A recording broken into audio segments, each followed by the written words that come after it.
You said they paid $25,000 for one company? For them to do what?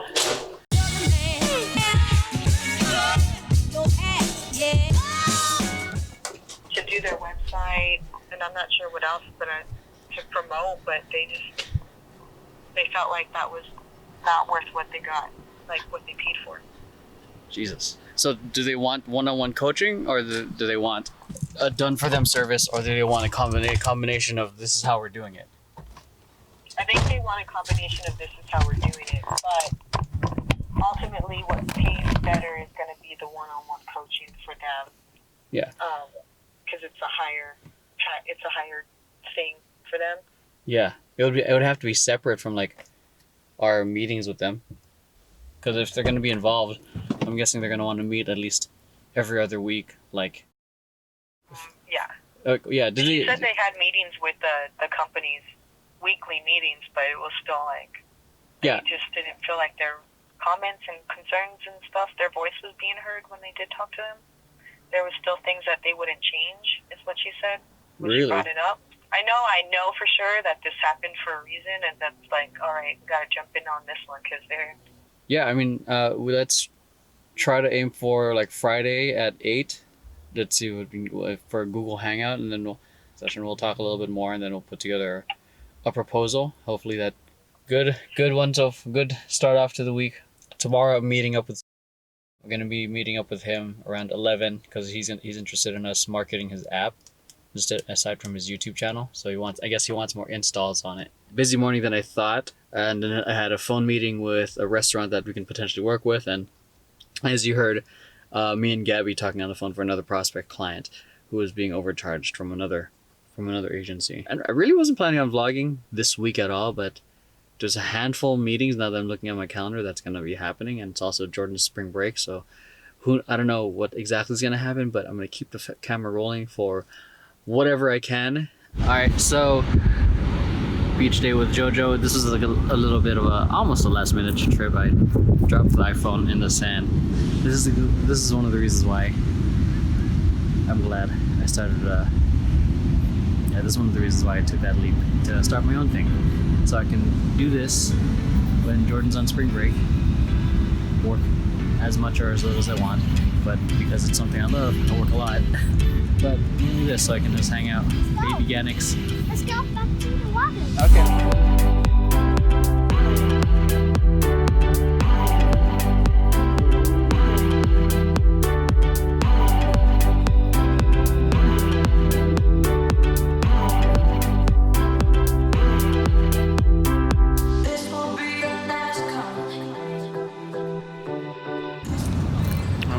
Jeez.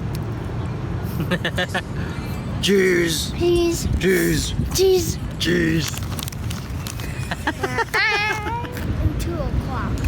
Oh, we gotta leave soon, buddy. Hey, Will? We gotta go back. We gotta go to Nanai's. Nanai's or Nana? Nanai's. Oh, we gotta get some lunch too. You want some pizza? Yes. Are you hungry? No, not pizza. Oh, What do you want? You want In and Out? want to go back in the water? Wanna go back in the water? Yeah. Yeah. Oh, stop. No? Let's drink at home. Oh yeah, because we're in the water. Is it cold or warm? Well, the water is cold, but the more we do it, the easier it gets. Boat! Yeah? Pretty cool, huh? Because they're like, what area code is this? She said Canada, and it's been a while since I've been to Canada and had some, probably one of the best times ever over at the capital in Ottawa. So a little bit about me. I'm one of the co-founders of Vision Paradox. We kind of started this because we kept getting, me, Gabby, and our other partner Kevin were getting a lot of requests in regards to doing social media work or web work. And on my end personally, I started doing it because I was doing dance tutorials on YouTube, and which led me to create the whole online course thing, then doing Facebook ads, and then email marketing and webinars, and that kind of led me to see my first success in the course, where I started seeing, oh, okay, so I kind of know what I'm doing. Then that led me to one of the dance companies I worked with when we were about to perform at Philadelphia, and I asked them like, how are ticket sales doing? And then they said like, I don't know, like, and so like, okay, we're about to travel to the other side of the country, and we have no idea how ticket sales are doing. So for at that point, me being knowing what I know, and kind of the frustration of like, I know I can do this, but should I? Because like, who am I to do this? Because I was a rookie in the team, but I took over, helped sell two of the shows, two of the shows using Facebook marketing and micro influencer marketing, which that term didn't exist at the time.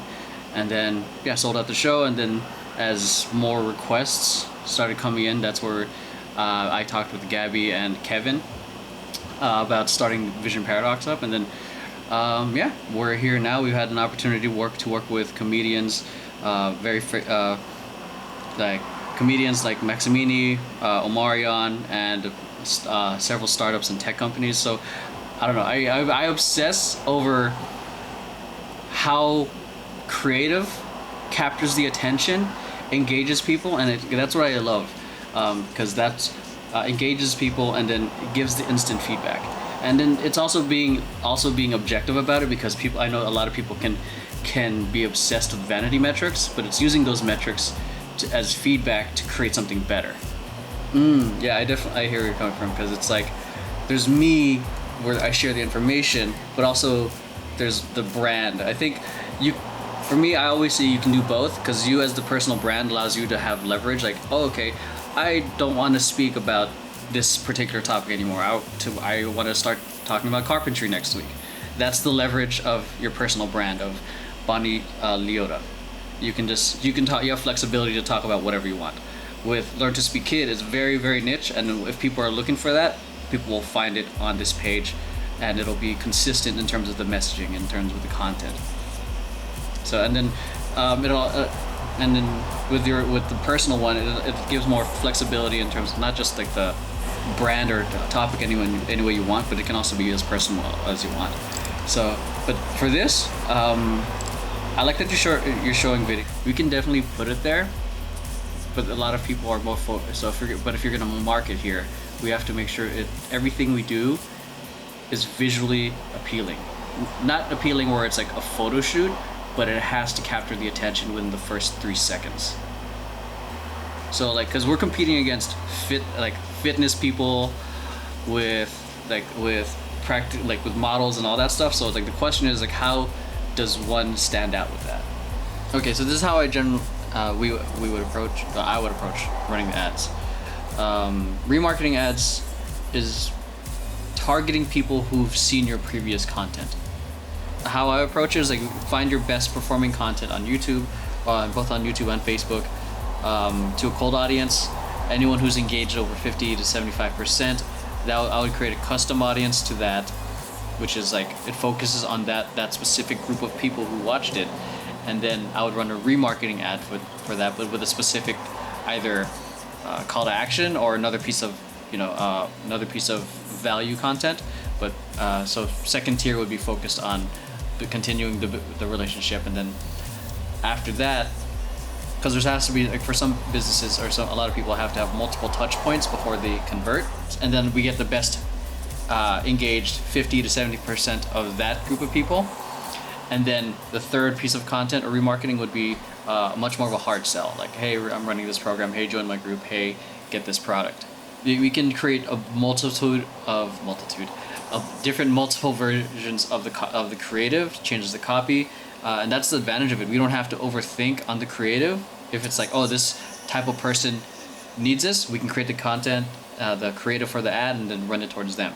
And then in regards to optimizing, we'll just again create a custom audience based off who's interacting the most based off those audiences. And in regards to social media, our goal for you guys is to make sure that you guys get to focus on what you guys love doing, because we know that social media is super time consuming, trying to caption everything, trying to schedule everything, finding the right content. We want to save you guys time. So, like, how long does it normally take for you guys to? All right, so this week has been filled with a lot of meetings. Good news slash bad news slash exciting opportunities. Just the the ups and downs of building a business from scratch. It's frustrating going through some of the things because when you look at people who've already made it, in a sense, it's super easy to look at other people that you look up to and kind of compare yourself where you're at, and you feel frustrated that you're not quote unquote there yet. And I just got to remind myself, and hopefully this message lands for you as well, is that the punches, the metaphorical punches that you're going through, they already went through it. They just went through it a long time ago, and then they refined their approach. They've learned their lessons. They've paid their dues, and they've just done it longer if they started. For me, technically, this business is much newer and more in the startup phase. It's not over 5 years. It's only 3 years old. So we're facing the punches that they went through a long time ago. So we're going through the same challenges, just at a different time. Different circumstances, but either way, the challenges nonetheless. And I think that's super important to keep that into perspective. I think it's a lot of what I'm focusing on as well. Like I'm focusing on the things that I'm unsure and uncertain that are going to work out, and that's what scares me because I like certainty. I'm sure a lot of you do, but I also need to be optimistic, and get to be optimistic that if we deliver the best we can, that's all we have control over. That's it.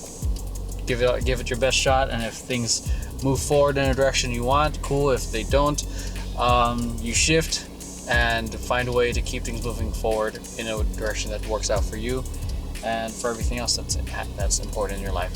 So I'm not traveling on planes, traveling around the world, doing business meetings and doing keynotes. I'm just driving around LA, prospecting people, or on Google Hangouts talking to people internationally, aiming to build Vision Paradox, and half the time is a sitting. And if it's good, the content is good, I share it, but that's not exactly stuff I share on Instagram or anything like that. To be honest, I would definitely give a much more practical approach to it. Don't quit your job, or look for a very, very solid source of income, because some people it works, very, very few people it works, where it's like you can take that risk, spend all your savings for 6 months going all in on your thing. But some people have loans to pay, family to feed. There's some people have that kind of situation. The first thing that I think you should take care of is make sure that you have cash flow coming in. That takes care of the basic needs, and then from there you start building. I personally think you need a foundation before you take on any of the extra stuff, because building a business from scratch is hard, because you're not getting paid, and you need a place to live, right? So even if that means living in a studio apartment, not being fancy, rooming with a lot of people, there's a lot of routes, so to speak. And if you don't want to get a regular job, move back in with your parents and immediately find a way to start generating income. Don't get caught up in the vanity metrics of your Facebook likes and all that stuff. Likes and shares don't pay the bills. And if you're going to be an influencer, then get a regular job that supports your basic needs, and then aim to build everything else outside of work time, whether it's part-time or full-time. Do it on the weekends, do it from after work. You got to put in that time. But if you're going all in and you're burning your savings, I think the first thing you need to focus on, instead of building funnels or buying the coolest tools, is get cash, find cash flow. Preferably get an investor, that's cool, but that means you owe someone money. But find clients that you can serve, more specifically in the service-based realm. Coaching, consulting, social media services. Get clients immediately, so that way you can start, one, building your portfolio, two, start getting cash flow immediately, and start not burning through your savings as fast. And this would be like your side gig along with your part-time gig, but in terms of that pays the bills. Now if you're aiming to build like an app and all that stuff, that stuff like that's going to take time. So I think going back to practicality, get a part-time job or a full-time job, and then work on it after hours, and then partner up with someone who can do whatever else you can't do. So if you can build, and you're not good at sales or talking to people, get someone who can do that. If you're good at talking to people and you have the idea, get someone who can build it, so on and so forth. So I think it's unique to every situation, but those are just my thoughts. Make the call according to what you read in front of you, and if all else fails, and you are going to face some failure and a lot of setbacks, you can always go back to getting a regular job temporarily, and then going back all in, or you can do it simultaneously. It depends on you as a person and on the workload that you're willing to put on, because you're going to be putting in a lot of time. I work 10 to 12 hour days starting at 4 o'clock, and then even that's not enough time. There's so much work to get done. So just being patient as well, finding what works best with you. Hope you guys enjoyed the stream of consciousness I just shared with you guys. I've got to get ready to film Alvin right now, which is one of our clients. I'm gonna be helping him